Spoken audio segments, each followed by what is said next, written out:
Okay, let's have this chat with Dr. Henry Awuregu, who is a federal commissioner with the Revenue Mobilization, Allocation and Fiscal Commission and the former Director General of the Southeast Chambers of Commerce. Thanks so very much for joining us on Newsnight. Thank you so much. It's my pleasure. Yeah, it's been 4, 5, 6 years of economic downturn in the southeast of Nigeria because of these insecurity, the different combatants, you know. One of the biggest progenitor is already cooling his feet in the Finnish jail, Ekpa. Who was given the directive of sit at home and only turned out to be a jelly after all. But why are the people still ingrained with the sit at home syndrome, you know, in the Southeast? On Monday, no activities. Yeah. Well, thank you very much once again for having me. It's quite unfortunate.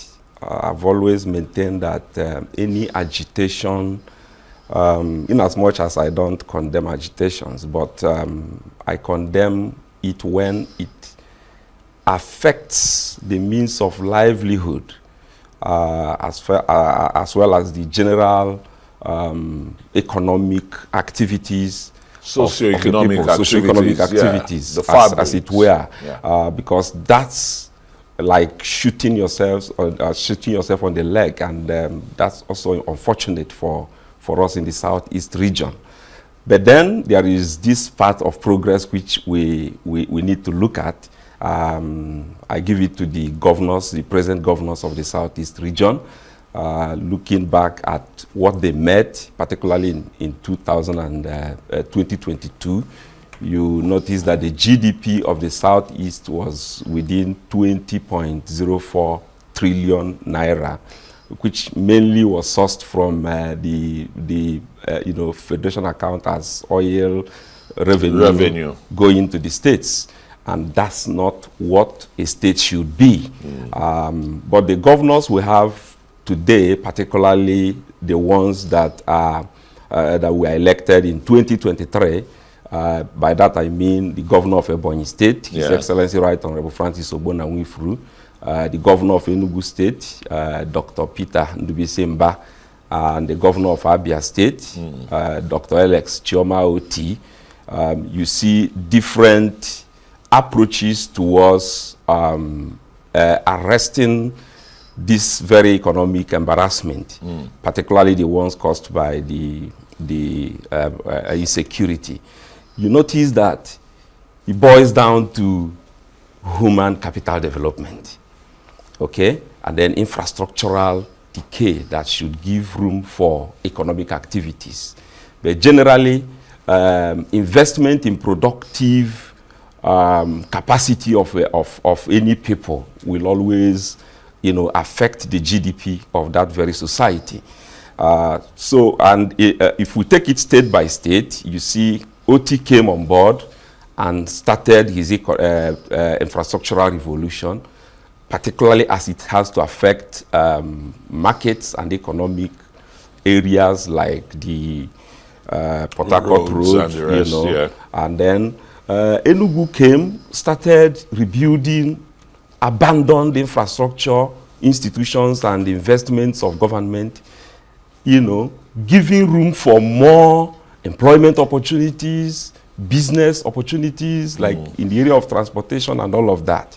And then you look at Ebonyi, you see a man who understood the importance of human capital development. So there's a kind of turnaround. That's what you're trying to say. From your knowledge as DG of the Southeast Chambers of Commerce and the rest. But how are they addressing this insecurity?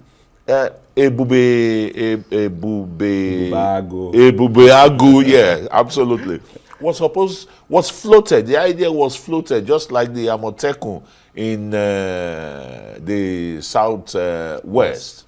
and well, maybe you call them civilian JTF, Joint Task Force, in the Northeast and the Northwest and the rest. What happened to that idea? Well, you notice that the Southeast, as it were, has what we call the Southeast Governors Forum. And that forum decided to take the bull by the horn by introducing Awuregu under the leadership of But the former IPOB governor. snuffed it out. But IPOB snuffed it out, right? well, I wouldn't say they snuffed it out, because if you go to a place like Snuffed it. Snuff. That's what I said, snuffed it yes. out. All right.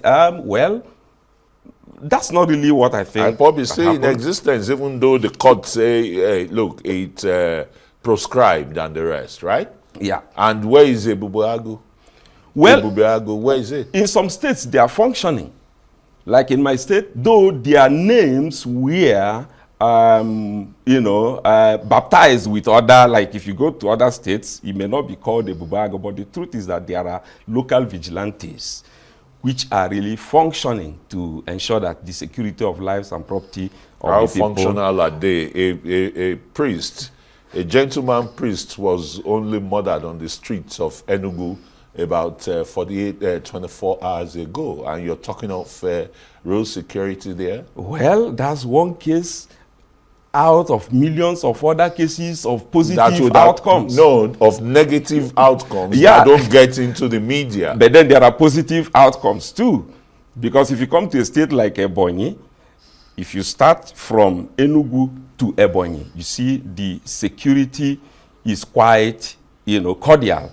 If you enter Ebonyi State, for example, you see from every, say 1 kilometer, you see security outfits, you see roadblocks by local vigilante. And all of that is aimed at helping to create conducive environment for businesses to thrive. But beyond security and insecurity, the development of human capital goes a long way to address. You are aware that Ebonyi State... With the sit at home on Mondays. No. In my state, Ebonyi, there is no sit at home. In Enugu, the governor of Enugu State has been able to deal with the issue of sit at home. Offices are opened on Mondays. And I'm very sure that in other states like Anambra, Abia, Imo, all of these are being addressed. It's no longer as it used to be before. In as much as we are praying for better days, okay? But then it's not as it used to be. So we give it to the present leadership of the Southeast region. Okay, what I'm now, well, let's move away from the Southeast. I mean, a federal commissioner in Ramfak, people will be expecting this question.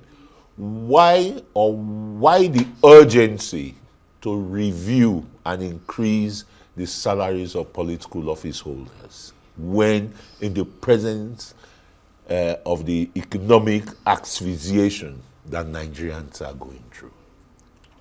What makes it expedient with their humongous salary? Well,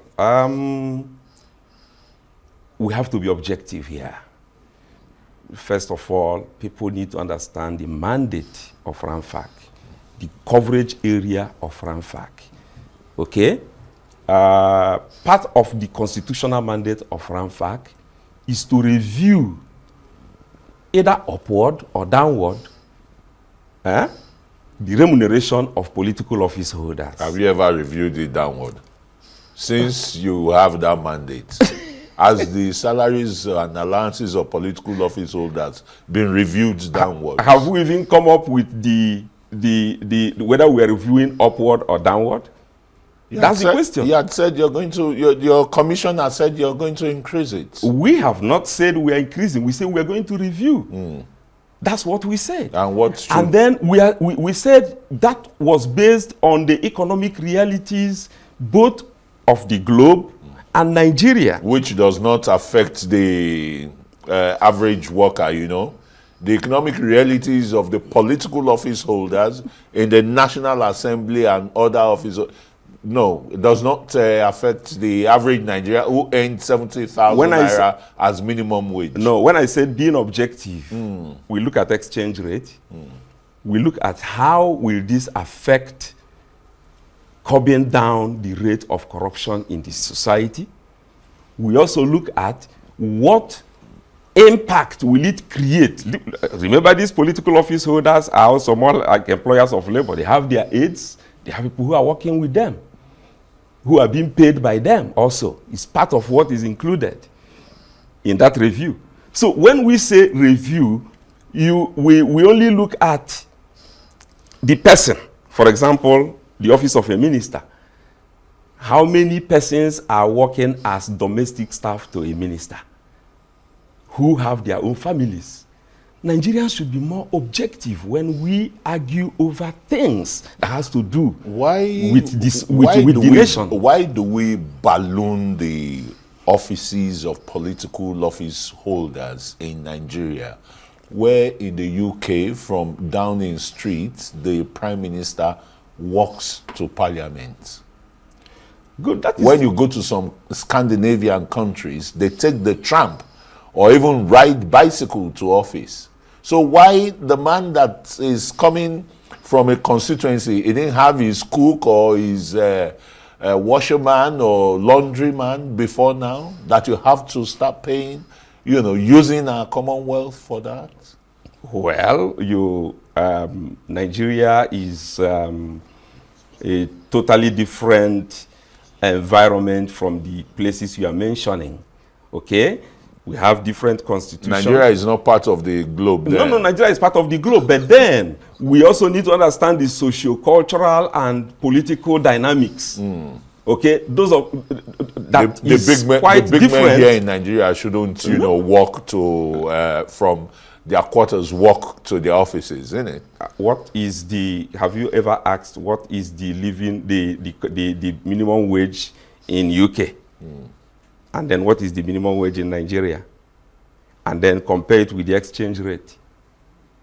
When you ask some of these questions and get right answers, then you'll be able to understand. Is that how your commission arrives at going to increase salaries and allowances? No, that's not that's not the only function of the commission. The commission is primarily given the constitutional mandate of tracking and monitoring accruals into the federation account. And then we also have the constitutional mandate of ensuring proper equitable allocation of those resources to the states. How much of those accruals did you monitor during NMPC before its rebirth now?